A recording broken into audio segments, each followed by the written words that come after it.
Megyn Kelly, you edit again. When someone says they'd rather die than bend the knee, ma'am, I need to know exactly who do you think you're kneeling to? Because last time I checked, asking questions, holding people accountable, and speaking up about harm isn't submission. In case you are not aware, that is called citizenship. And the way you use the word patriotism is being twisted right now. It should really concern everybody. I mean, absolutely every single person, okay? Like, what is happening here? We gonna check out this clip of Megyn Kelly on Piers Morgan in her unhinged rant about Bad Bunny performing at the Super Bowl. Jay-Z, for some reason, has got the choice over who performs at our Super Bowl, who's another problem. Don't even get me started on his friendship with Jeffrey Epstein. Why is he choosing who's appropriate for American children to watch during our seminal sporting event? And I'm sorry, Piers, but to get up there and perform the whole show in Spanish is a middle finger to the rest of America. Who gives a damn that we have 40 million Spanish speakers in the United States? We have 310 million who don't speak a lick of Spanish. This is supposed to be a unifying event for the country, not for the Latinos, not for one small group, but for the country. We don't need a black national anthem. We don't need a Spanish-speaking, non-English performer, and we don't need an ICE or America hater featured as our primetime entertainment. There should be a meatloaf, maybe some fried chicken, and an English-speaking performer. Baby, when I tell y'all Megyn Kelly has been on another one of her, at this point, attacking artists, athletes, and anyone who doesn't fall in line politically, and framing it as love of country. Anybody that has anything negative to say about the way that our current United States leadership and this Trump administration, the way that they have been not performing, and all of the harm that has been taking place, then in her opinion, it's not patriotic. But what she's doing isn't patriotic. Megyn Kelly is not just wrong.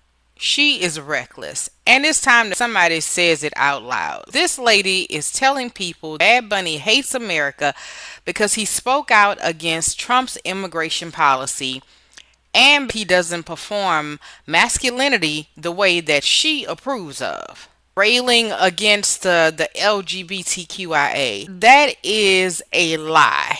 Disagreeing with immigration policies, disagreeing with policies of a Democratic or a Republican administration does not mean that you hate America. That does not mean that you hate this country.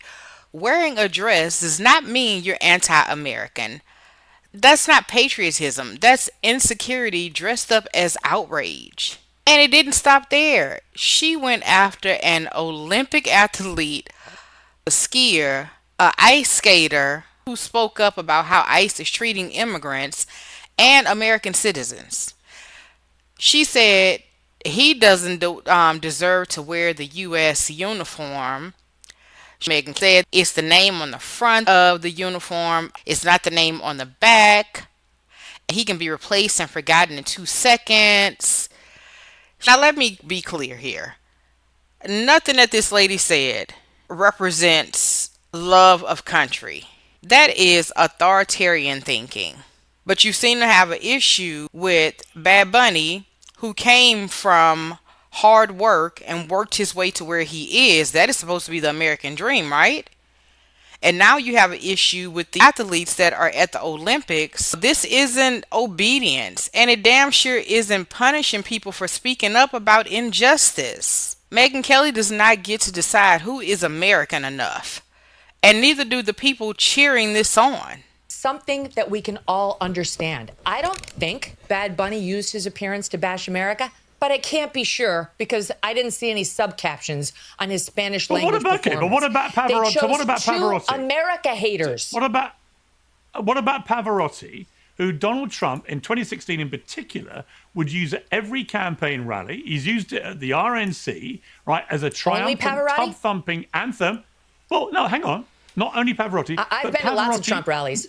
Pavarotti gets a song, maybe but two. He sings, but when he sings Nessun Dorma in Italian, I don't see you leaping up and down and going, I can't understand a word of it. You're probably singing along. I don't remember him being the Super Bowl halftime show, was he? Well, would you have minded if he was? Yes, I would have, because we feature English-speaking performers at the quintessentially American event of the Super Bowl. We do great bands that love America, like American rap. That's a different situation. This guy, who can't stand the country, comes out and starts speaking in Spanish, and I'm sure the people in South Florida really enjoyed it. The people in an American territory, Puerto Rico, really enjoyed it. But the people in the heartland had no idea what the hell was happening. We are founded as a Christian nation. We're still a Christian nation. And what we want is somebody up there to celebrate how freaking special this country is, not a bunch of people who can't stand us, and over our desire to get illegal immigrants who are raping and molesting our children out of our country. This is a pattern for Megyn Kelly. She frames herself as the victim anytime someone challenges power or leadership. She wraps herself in fake heroism like she's defending the nation, when all she's really defending is hierarchy. And there's never, ever any accountability. Just pure outrage. Loud talking, yelling at the screen, just volume escalation. Because outrage pays. Mind you, Megyn speaks to her viewers as if she's on the same level as them. Like, saying the quiet part loudly keeps her relevant and profitable. Then there's the straight up lies and hypocrisy, with her floating this claim out here that Jay-Z was best friends with Epstein. There is absolutely no evidence of that. None, zip, zilch, zero. I mean, she suggested Jay-Z shouldn't have influence over Super Bowl decisions, while ignoring that Donald Trump was, by all available reporting, one of Epstein's closest and longest known associates. This is consistent with how Megyn Kelly moves, how she operates, branding artists, athletes, and immigrants as un-American for speaking their minds, while excusing real abuse and real power when it suits her politics. Then this part especially is disturbing. She repeated a claim a while back about Epstein that he didn't mess with prepubescent children, only girls, I believe, age 15 to 17. Lady, that is not a defense. That is an admission of abuse. And the fact that you would willingly repeat this as if it softens anything that Jeffrey Epstein has done is absolutely and utterly disgusting. You should be ashamed of yourself. Let me present a different view of Bad Bunny, which is he's the son of a truck driver and a teacher, born in Puerto Rico. He's an American, born there, naturalized American. He is the most successful artist in the world. He's the most streamed artist globally on Spotify for 4 consecutive years. He's won Grammys. He's won everything. He is a fantastically successful American story, isn't he? And isn't the fact that he ends up performing at the halftime show exactly the kind of journey that America was founded on, which is a guy who comes from very little, born in America, who actually makes it to the biggest pinnacle. This guy is right now the hottest star in the world, and he should be on the halftime show. I can't think of a compelling reason why not.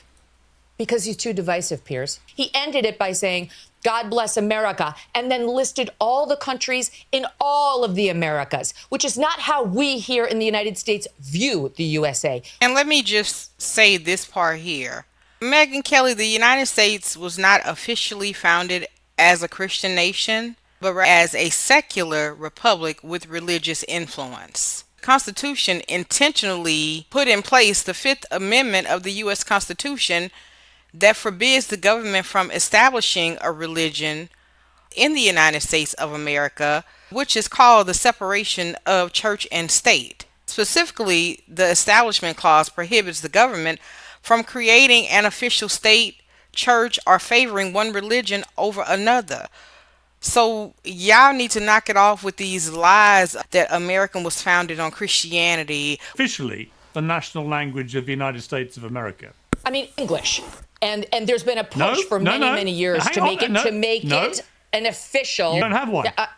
Okay. All right. Football, that kind of football is ours. They call it American football. And the halftime show and everything around it needs to stay quintessentially American. But don't expect yourself to be placed in the middle of what's supposed to be a nonpartisan event and be a so-called unifier. We put up with this year after year after year. But right now, we're in a serious battle over immigration enforcement, something the country voted for overwhelmingly. It was a mistake. It brings up mixed emotions to represent the U.S. right now, I think. It's a little hard. There's obviously a lot going on that I'm not the biggest fan of, and I think a lot of people aren't. I think for me, it's more I'm representing my friends and family back home, the people that represent it before me, all the things that I believe are good about the U.S. I just think if it aligns with my moral values, I feel like I'm representing it. Just because I'm wearing the flag doesn't mean I represent everything that's going on in the U.S. There was absolutely nothing wrong with what that young man said. And he should be able to voice his opinion. The party that was so up in arms about Democrats and Joe Biden and Kamala was trying to take away our freedoms. And that's exactly what they're trying to do. And this is how media insulates power and how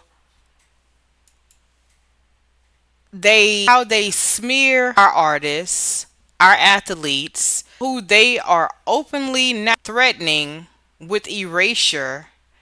Immigrants are being demonized, and any U.S. citizen or any person in the United States of America and abroad who speaks up about the wrongdoings are getting labeled as un-American. This language escalates division because it's meant to.